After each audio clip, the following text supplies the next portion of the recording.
નમસ્કાર મિત્રો, આજનો વિડીયો છે ધોરણ 6 ગણિત અને ડિસેમ્બર માસની અંદર જે સામાયિક મૂલ્યાંકન એક અંક કસોટી લેવનાર છે એનું સંપૂર્ણ સોલ્યુશન જોઈશું। વિડીયોની શરૂઆત કરતા પહેલા જો તમે ચેનલની અંદર નવા હો તો ચેનલને સબસ્ક્રાઇબ કરી લેજો, બાજુમાં આવેલા બેલ આઇકોનને ટચ કરી લેજો જેથી જ આવા અવારનવાર આવતા વિડીયોની અપડેટ મળતી રહે। આવો વિડીયોની શરૂઆત કરીએ। પ્રશ્ન નંબર 1 છે, માગ્યા મુજબ જવાબ આપો। એમાં દશાંશ સ્વરૂપે લખવાનું છે। સંખ્યા આપેલી છે 700+20+9/100। તો અહીંયા 700+20 એટલે કે 720 લખી દેશું, પ્લસ 9/100 છે એટલે કે 2 શૂન્ય આપેલા શતાંશ છે એટલે કે આપણે 2 અંક આપણે પોઈન્ટથી ખસવાના છે એટલે કે 0.09 જવાબ આવે। હવે આ બંનેનો સરવાળો કરતા આપણને જવાબ આવશે 720.09। ઓકે, બીજો શબ્દોમાં લખો 11.08। તો 11.08 ને આ રીતે લખાશે 11.0 અને 8। તો મિત્રો આ રીતે તમે લખી લેજો। ઓકે, 3 સ્થાન કિંમત કોષ્ટક બનાવીને લખો। તો સ્થાન કિંમતને અહીંયા લખવાની છે। તો 18.65 આપેલા છે। તો અહીંયા એકમ, દશક, પછી આ પોઈન્ટ પછી દશાંશ આવશે અને શતાંશ આવશે। તો મિત્રો આ રીતે આપણે કોષ્ટક બનાવી લેશું, 100, દશક, એકમ, શતાંશ અને દશાંશ અને શતાંશ। તો અહીંયા પોઈન્ટ પછી આપેલા હોય તો અહીંયા એકમ 8 એ એકમમાં આવશે અને દશકમાં 1 આવશે, 100 માં કશું છે નહીં। હવે પોઈન્ટ પછી આપણે તરત જ દશાંશ આવે એટલે 6 છે એ દશાંશમાં આવશે અને 5 એ શતાંશમાં એટલે કે 5 શતાંશમાં આવશે। તો મિત્રો આ રીતે કોષ્ટક તમે બનાવી લેશો। ઓકે, 4 અતિસંક્ષિપ્ત સ્વરૂપમાં લખવાનું છે। 0.25 છે, 0.25 એટલે કે પોઈન્ટ પછી 2 અંક ખસ્યા છે, એનો મતલબ કે નીચે 2 શૂન્ય હોય એટલે કે 100 હોય, માટે આપણે આને અતિસંક્ષિપ્ત રૂપ આપવાનું છે કે નાનામાં નાનું સ્વરૂપ આપવાનું છે। તો અહીંયા આપણને ખબર છે કે 25 એકા 25 અને 25 4 100 થાય। તો 100 ના આપણે 4 ભાગ કરતા આપણને 4 મળે છે। તો અહીંયા શૂન્ય છે એટલે કે 1/4 જવાબ મળે છે। અતિસંક્ષિપ્ત રૂપ 0.25 નું 1/4 જવાબ આવે। હવે પ્રશ્ન નંબર 2 છે, નાની મોટી સંખ્યા સામે લેસ ધેન અને ગ્રેટર ધેન ની આપણને યોગ્ય નિશાની લખવાની છે। મિત્રો આ જવાબ લખતા પહેલા તમે સમજી લેશો। જો મિત્રો અહીંયા એક આપણને નાની સંખ્યા આપી હોય અને અહીંયા મોટી સંખ્યા આપેલી હોય તો મિત્રો આપણે અહીંયા લેસ ધેન મૂકવાનું છે। કેમ કરે? કારણ કે આ જે સંખ્યા હોય એ નાની હોય અને આ સંખ્યા મોટી હોય। જો અહીંયા મોટી સંખ્યા હોય અને અહીંયા નાની સંખ્યા હોય તો આપણે આ રીતે લખીએ, ગ્રેટર ધેન લખાશે। તો આ મિત્રો સમજી લેજો। જોઈએ 0.5 અને 0.6 ની અંદર આપણને આ 0.5 એ નાના છે એટલે આપણે લેસ ધેન ની નિશાની મૂકશું। 4 અને 0.9 માં 4 એ મોટા કહેવાશે માટે આપણે ગ્રેટર ધેન ની નિશાની મૂકશું। ત્રીજો 0.04 અને 0.04 ની અંદર એ 0.4 એ મોટા કહેવાશે એટલે ગ્રેટર ધેન ની નિશાની મૂકશું। 4 1.531 અને 1.590 તો 1.531 ની એ મોટા કહેવાશે માટે આપણે અહીંયા ગ્રેટર ધેન ની નિશાની મૂકશું। 5 0.64 અને 0.03 છે તો પોઈન્ટ પછી મોટા હોય તો એ 0.64 એ અહીંયા મોટા છે માટે અહીંયા આપણે ગ્રેટર ધેન ની નિશાની મૂકીશું। પ્રશ્ન 3 છે, દશાંશ અપૂર્ણાંકમાં રૂપાંતર કરવાના છે 500 ગ્રામ। તો એને દશાંશ સ્વરૂપમાં ફેરવવાના છે, અપૂર્ણાંકમાં રૂપાંતર કરવાના છે 500 ગ્રામ એટલે કે 1000 કિગ્રા થાય। તો 1000 વડે ભાગાકાર કરશું તો આપણને અહીંયા 3 મીંડા છે એટલે આપણે પોઈન્ટ થી 3 પોઈન્ટ ખસવું પડે। તો પોઈન્ટ 3 ખસીએ તો 0.500 કિગ્રા જવાબ આવે। બીજો છે 4 મીટર અને 55 સેમી। તો 1 મીટર બરાબર 100 સેમી થાય માટે 4 મીટર બરાબર અહીંયા 55 સેમી છે તો 1 મીટર બરાબર 100 સેમી થાય એટલે 55/100 એટલે કે 0.55 થાય, એટલે કે 4 + 0.55 એટલે કે 4.55 મીટર જવાબ આવે.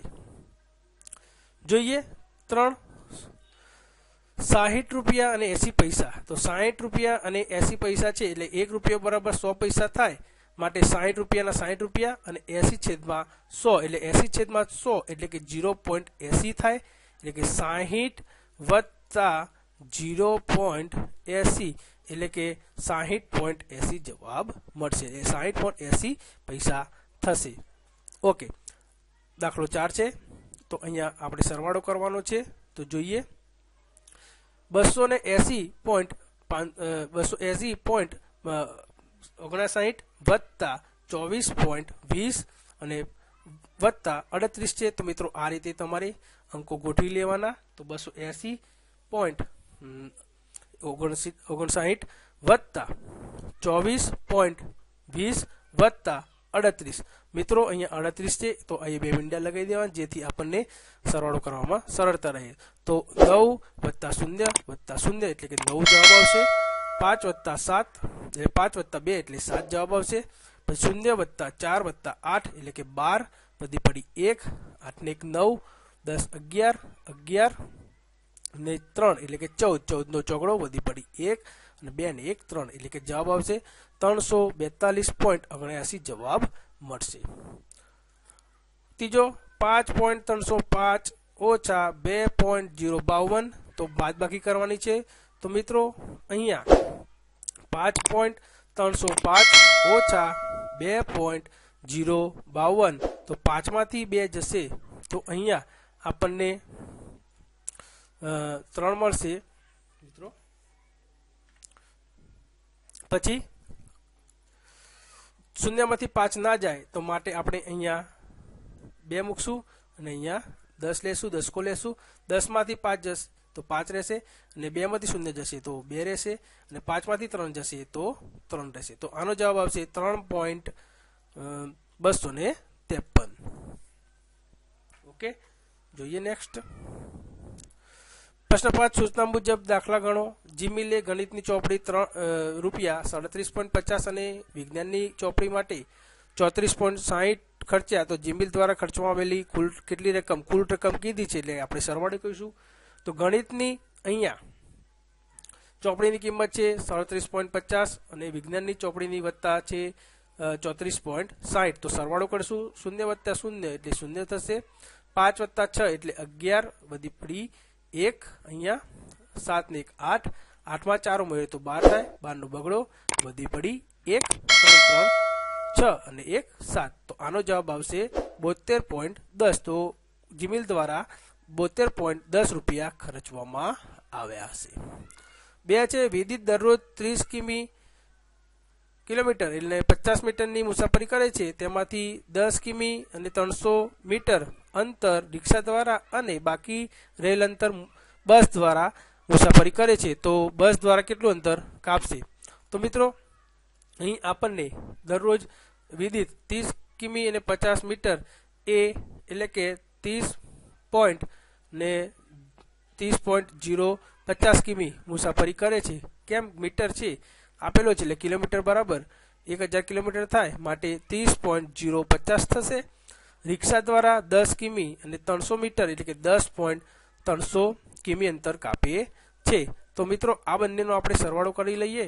તો હવે બસ દ્વારા કાપેલ અંતર બરાબર કુલ અંતર ઓછા રિક્ષા દ્વારા કાપેલ અંતર બરાબર 30.050 એ મુસાફરી કરે છે ઓછા 10.300 એટલે કે આપણે બાદબાકી કરીએ. 0 0 0, 5 માંથી 0 બાદ કરીએ તો 5, 0 માંથી 3 ના બાદ કરતા આપણે અહીંયા 10 લેશું. તો 10 અહીંયા 2 લેશું, અહીંયા 9 આવશે અને અહીંયા 10 આવશે.